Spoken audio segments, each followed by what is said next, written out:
Hey everyone, it's Amanda Radke back for another episode of the Heart of Rural America podcast, the show where we highlight great people doing inspiring things in their rural communities to make agriculture and this country stronger. If you guys followed this podcast long enough, you know that the topics have somewhat evolved since the show first began. When the show first began, I was just really excited to highlight all these great stories of people I was getting to meet across the country in my travels as a speaker. But in the last couple years, it has evolved to a really boots on the ground fight where an emerging threat that I'm seeing, not just in my home state of South Dakota, but all across the nation, is there is a playbook being enacted one way or another that seeks to strip America's farmers and ranchers off the land. In South Dakota, we just fought and really, quite frankly, won against a carbon sequestration pipeline, Green New Deal boondoggle. And you would think the people of South Dakota could finally have rest. And yet, here in this beautiful state where the cows outnumber people 4-1, we are once again seeing one of our own be attacked. And this time it's by the federal government. So today on the show, I have several guests that are going to tell you exactly what's going on. And, if you hear this story, you can only really just cry thinking that this could be any of us. This could be any farm and ranch family across America. And so today, as we get things started, first of all, I want to introduce a special guest, a dear friend of mine, a fighter in the trenches, Speaker of the House in South Dakota, Jon Hansen. Welcome to the show. Hey, Amanda. It's good to be with you. Well, folks should surely recognize you. You've made an appearance on the show a couple times now, and you're always well received. But first of all, I want to congratulate you on the 100th legislative session. A lot of victories coming out of here this year. So could you just talk briefly about some of those victories and highlights from this session with you at the helm of leadership? Well, sure. Yeah, it was a great 100th legislative session, pretty historic in the state of South Dakota. And I think the biggest victory among the victories this session is the one that you mentioned, Amanda, which is we passed a bill that ended eminent domain for the carbon sequestration pipeline. And you just wind back the clock a little bit and you see what's been going on to families all across the state where this out-of-state foreign-backed company has been coming in onto people's land in pursuit of policies driven by the Green New Deal. And they're saying, we're going to lay our carbon sequestration pipeline across your land, whether you like it or not, because we have the power to use eminent domain. They were abusing the state authority of eminent domain for a private company. And so it's been a long effort over the last 2+ years to bring that ability of that company to come abuse and threaten and harass our landowners to a close. But this last legislative session, we did just that. We passed a bill that's going to end eminent domain for carbon sequestration pipelines. It's a massive relief for families in South Dakota who were affected by this company. So that was a great win for the people of this state. We also did a lot of great bills just in terms of securing our elections for South Dakotans, trying to bring about some fiscal sanity in this state and bring about some accountability in our government. There's been a number of cases in our state where state employees are getting prosecuted for crimes that they committed as state employees. And so we're strengthening protections for the taxpayers in the state to make sure that the abuse of taxpayer dollars by people within our government come to an end as well. So we've got a lot of wind in our sails, a lot of momentum building for the people of the state of South Dakota. We had a great 100th legislative session, and those victories are just going to keep continuing in our state.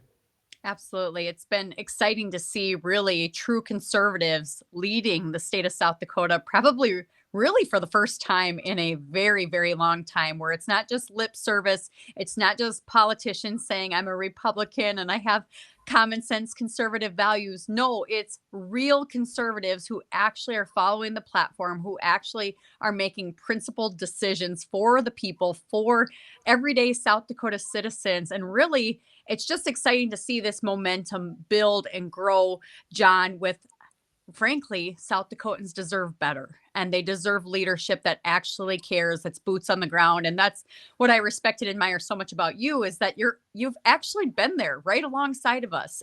People might not know, but John was at the very first landowner rally in Leola, South Dakota, when this pipeline came into town. He debated another pipeline company and, quite frankly, whooped their butts in that debate, and they packed their bags and left the state of South Dakota.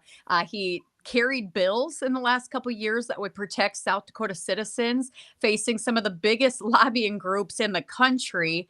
And of course, he was right by our side with HB 1052, testifying, helping bring it along. And in a very exciting twist, he used his legislative prowess, his experience to kill a very bad bill, SB 198, and hijack it and put HB 1052 language in it, meaning we didn't have just one 1052. We had two in the pipeline, pun intended, I guess. And one way or another, it was going to get to the governor's desk. So that comes from experience, wisdom, steady leadership, and I just want to thank you for your efforts on behalf of all the South Dakota landowners that really, really were grateful for your efforts on that fight. Well, I appreciate that, Amanda, and it's an honor just to stand and fight alongside them. If you talk to people across the state who are under the gun, really victims of this Green New Deal leftist agenda that's been trying to be pushed down, not only from the feds, but from companies and people in the state of South Dakota. And they needed help. They needed backup. They needed people fighting for them. And it's just an honor to stand with them and to fight for their rights and for the people of the state. Yeah. And this was on the east side of the state, and yet we had so many neighbors on the western side of the state who cared, who helped fight, who got plugged into this issue. And in the back of my mind, I always knew, this isn't going to be the last company that comes in and tries to pick on the people. This isn't going to be the last threat to our private property rights. And lo and behold, on the western side of the state, there is a family facing this exact same thing, just a little bit different scenario. You've brought them onto the show today as your guests. They are South Dakota citizens, and they have a pretty devastating story that I think that is getting nationwide attention. So Tom and Randi Hamilton, I'm so happy to have you guys on the show. And John, I guess just to set things up a little bit before we start asking them questions, you were recently out on the ranch. You took along, I believe, 16 other legislators with you here a few weekends ago. Tell us what you saw when you went out to Western South Dakota to this beautiful ranch. Well, we went out and visited the ranch of Charles and Heather Maude. They're a beautiful young couple with two incredible little kids. And we heard their story of the federal government coming in and prosecuting them for theft of government property for land that they have been working for decades and decades and decades in their family. And so we thought, you know what, we're going to have to go out, meet these people and check it out for ourselves. And so we did that. We showed up, and there were, I don't know how many, a lot of community members and friends of the Maude family.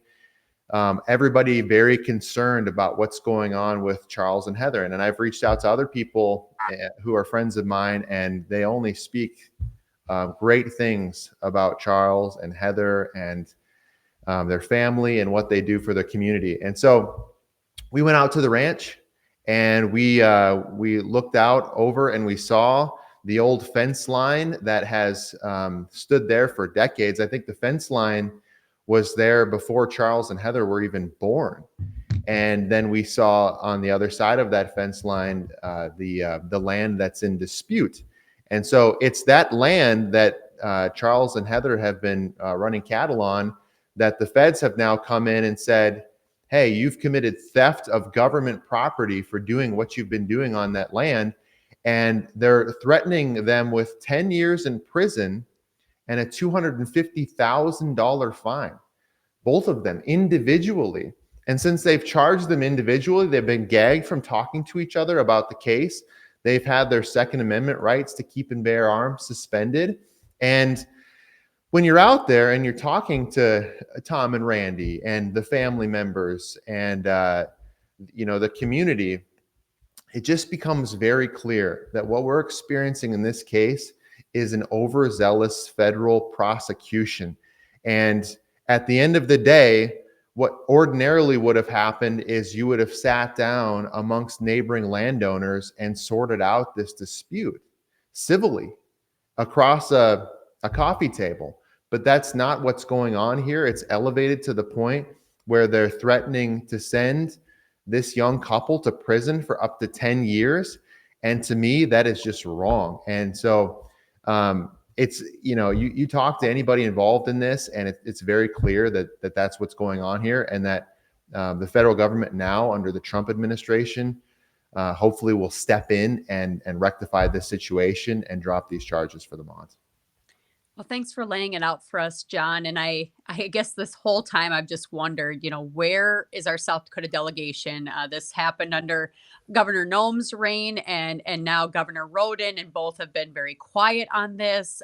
We are wondering where help is coming from DC, whether it's Dusty Johnson or John Thune, and it's frustrating, but I felt like I saw the picture of the South Dakota legislators, the coalition of you guys, all in your vehicles going up the hill there in Western South Dakota. And it felt like, man, this is what leadership looks like. This is boots on the ground, heart of service people saying we're here to help and we care. And so on the show today is Heather's parents. And so Tom and Randi, I would like to hear just from you guys.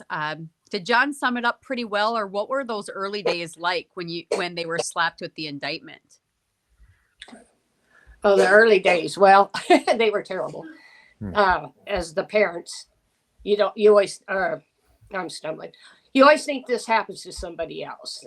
Mm-hmm. And then when your children and her husband and your son-in-law are innocent, and then you have to confront your grandchildren, they ask you, Grandma, what's going to happen to us? And it hasn't ended. So I can't explain it. I can't describe it. It's just unbelievable that the federal government would do a special agent with a badge who's not elected can do this to a family. Not alone our family, but anybody else.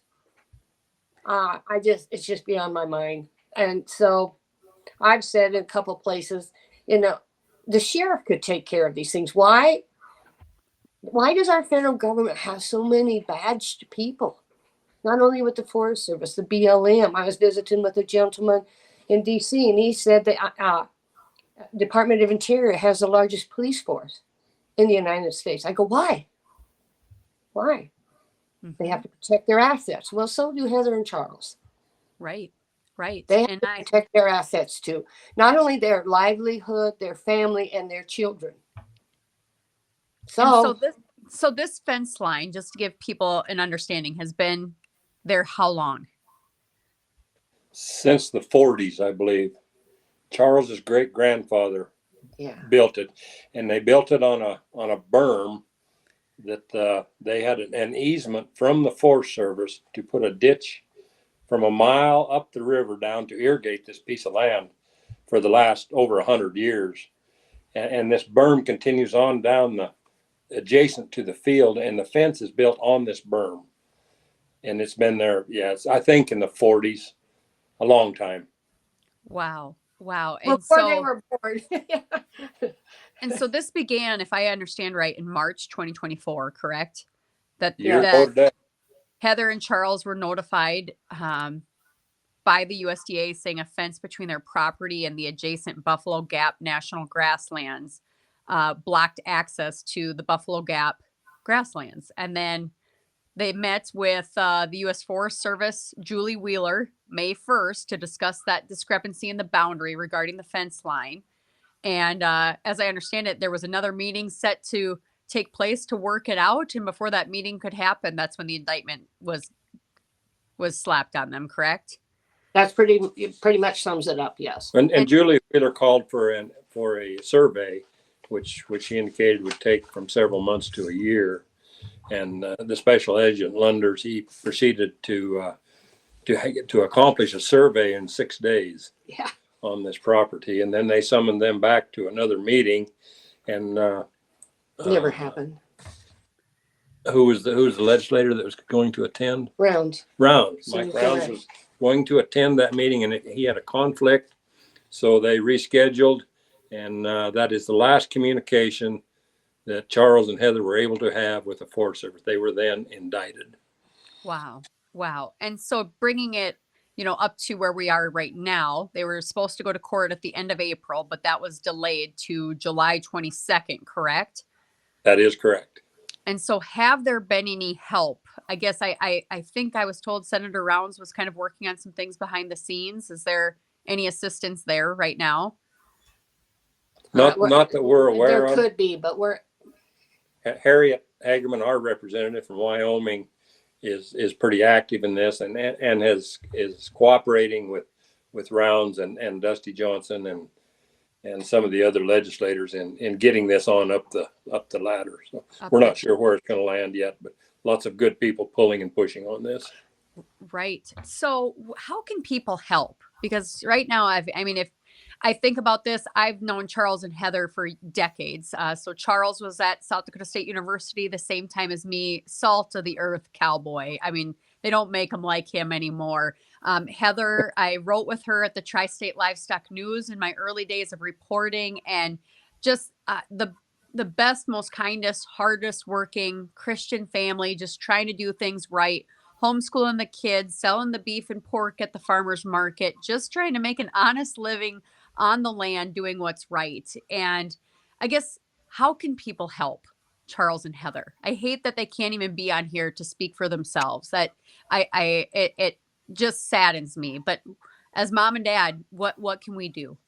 I always let people know, first off, pray. Mm-hmm. Pray for them.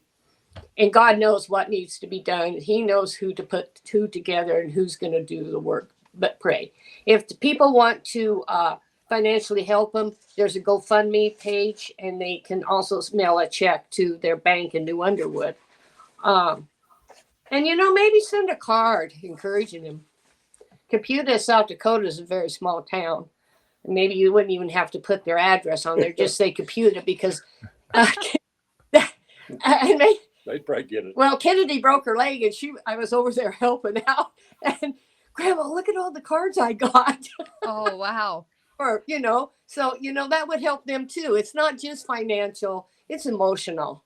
Hey, we have your back. Here's a card. Yep. Thinking of, I don't know. What about, are they still doing the farmers markets? Can folks get the meat? Can they order beef, pork? Good point. Yes, they can. Yes. And so is it online at all, or is it just it's Rapid City?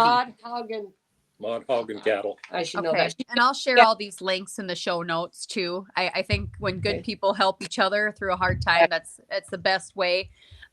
What happens for them between now and that July court date? What are we focused on, spreading the word, or what can they do?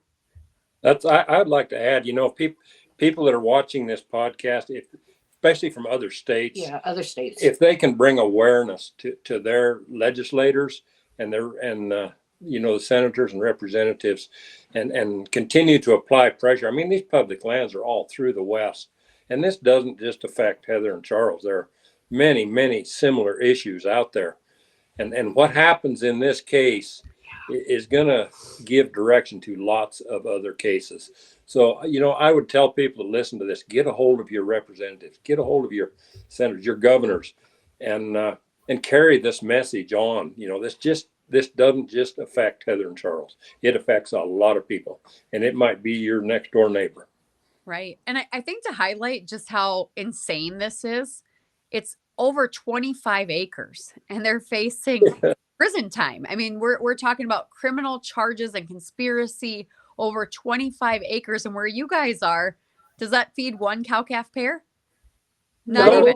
Yeah. So they're a little more productive than we are, but that would feed about one cow for a year. This is just, it's egregious. It's outrageous. And, I want to jump back to Jon here. Jon, you're a lawyer as well. And obviously you're not going to give legal advice on the show, but from your perspective, I guess, what do you make of this case? Does this, I guess, just your thoughts as you were sitting there and hearing their story, boots on the ground. Well, it's sort of like what I was saying earlier. It's hard to imagine a prosecutor would look at the facts of this case and say, yeah, we're going to threaten this family to send them to prison for 10 years and break up this couple and separate these parents from their beautiful young kids. The idea of that is outrageous. It's horrific. It feels like a gut punch to think about breaking up this beautiful young family. So I just think most prosecutors would look at that and think this is not the right tool to use to negotiate whatever needs to be negotiated in this case. So, from that perspective, I just think it's egregious, and this family needs the relief that's only going to come through getting rid of these criminal charges, dropping these criminal charges, and just getting back to a civil discussion between the Maudes and the Forest Service. And whether that's through the Small Tracts Act or whatever they can negotiate, that'll be up to them at that point. But the hammer of 10 years and $250,000 each is just way, way, way overboard and needs to be dropped. But I think the way cattle ranchers work, I mean, really, it's a handshake in your word, and any reasonable person would say, oh, if there's a dispute and where the fence line is, yeah, we'll get the post hole diggers out and we'll fix it. Like, it's not a big deal. We'll get this done in a weekend. And that's the thing. If there was truly a concern here about the fence line, this could have been fixed in a few days' time and some hours work. And so to me, it doesn't even seem like that's the intent. I know there's been a lot of things thrown out, conspiracies or not, of what the real agenda is here. And I won't speculate on those things. But it does highlight to me what I see as a weaponization of our federal government, a government that's gotten too big for its britches, that really isn't working for the people. And I hope we can get back to a time where we truly feel like the government is there in service to the people. I guess for the Hamiltons, what else do you wish people would know? I know you're kind of, you had said we could talk about cows all day long, but if it comes to media interviews, this is not our strong suit. And yet I know you have been doing a ton of interviews trying to spread the word. Are there any misconceptions about the case that people have said online or talked about? I know one of the things I get is people are like, well, maybe they are guilty of something. That's kind of like their hesitancy to get involved. And I guess any misconceptions you'd want to clear up. Yeah, one of the ones that I see often is the participation in FSA programs and in participation in the establishment of that pivot by government agencies, and everyone in agriculture participates in these. That's why we only spend less than 25% of our disposable income on food. Right. It's accomplished in that manner, but people do not understand the process of getting federal help to improve the range or to improve the crops or to improve our operations. Right. Well, there's nothing there. Sorry. No, go ahead. There's nothing there. They did nothing wrong. You can't steal land, number one. It's still there. Right. So it's still there. Now, right. Okay. So why? That I get that. Why? Are there any ghosts in the closet? No, they don't have any ghosts in their closet. Check them out. Check out other people involved in this. And how are the three of them tied together? Travis Lunders, Special Agent Travis Lunders, U.S. Forest Service Ranger Julie Wheeler, and the attorney Allison Ramsdale. I mean, I don't understand how this went so fast. Boom, boom, boom. I don't get it. And we are asked that a lot also, but that's not going to your question of pre. No, that's okay. Well, it does highlight the frustration that it does feel almost orchestrated, like the outcome was already determined before they made connections with Charles and Heather. I do want to give some hope because I know John, I know the team of legislators that came out there, and I've seen some criticism where they say, well, this is a federal issue, so the legislature in South Dakota can't do much. John, speak to that a little bit, because I think that's a good way for people who would prefer to sit on the fence and not do anything to say, well, nothing can be done. It's not in my purview. It's in federal court. So, I can't make a difference. Tell me a little bit behind the scenes. What is your coalition of legislators kind of working on? And can using your voice and your position kind of make a difference in this? Well, absolutely.